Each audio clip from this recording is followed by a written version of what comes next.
This video is the next in a stream explaining how to build applications with CumulusCI. And if you look down in the description down below, you'll see the full list of videos involved. Let's see. So now we're in 2.2. So we're in module 2. So we're in the second module, and we're in the second section. So it's 2.2. And then we're in a B version because the first version was about enabling DevHub. And now we're going to prepare the command line and work with the command line interface. So first step is to go out and navigate to the CLI homepage. And it looks like this. And what you'll see is, let's see, first is this is the download button here, at least that I'm going to be using, because taking a look at my system, if I look at the settings, and I look at the device again, the system, and I drag down. When I go to my About, what I see is that I am an x64 based processor, so I'm going to be working with the Windows 64. So I'm going to click here. Unfortunately, it doesn't record well, so go on ahead, just accept all the defaults, and you'll see that in fact that's the statement here. So you want to work through this download and accept all the defaults. And when that's done, what happens is you're going to confirm it, and we're going to go out and look at VS Code. And if we drag down to it, what we have is this is the code we're going to be entering. So I'm going to capture that. I'm going to bring up the VS Code here. And what you want to do is to do terminal, new terminal. And what you'll get is this kind of a view.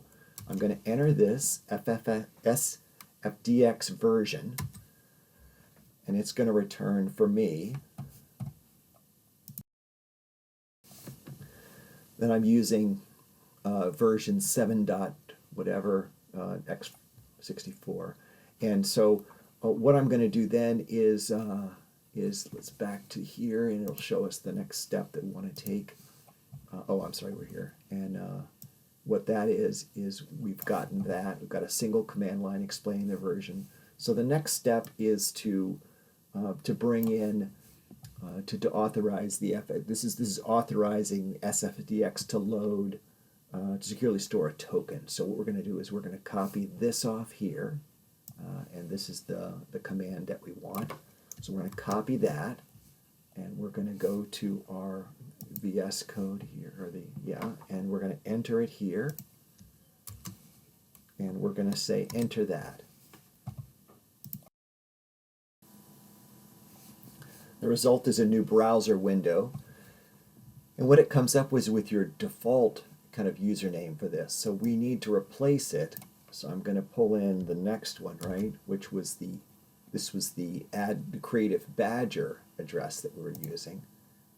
And then I'm not sure exactly what's going on here, so let me just re-enter the email, the login, and let's see what it does with that.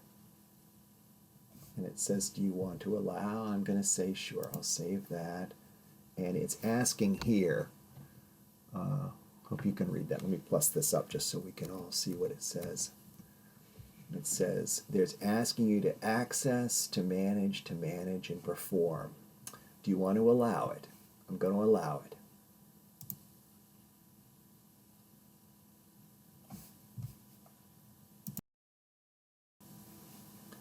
And the result is we're back, and it's open, and we're in Creative Badger. If we look back at the setup, what it says here is that we can enter this command. And so I'm going to go back here, and I'm going to enter this command, and it's going to say, what are we going to get from this? And it says it's opening, what are we getting? Okay, we're getting the setup. Okay, so we end up getting setup for Creative Badger. So going back to here, what I can do now is, because that's all working, and I can see it brings up the org setup page, plenty of great references. We've actually run through these steps. So now we're able to say, we're going to launch this test, right? And we're going to run the challenge. So actually we can, let's see, do I need to even launch it? Sure, let's launch it because I'm not sure exactly what it's going to see. Okay, so we're launching, we're here again. Again, still in Creative Badger, but at least we've connected there. I'm going to check the challenge. And let's see what it's going to tell us. And the good news is that we were able to get it. So now we can move on to the next unit.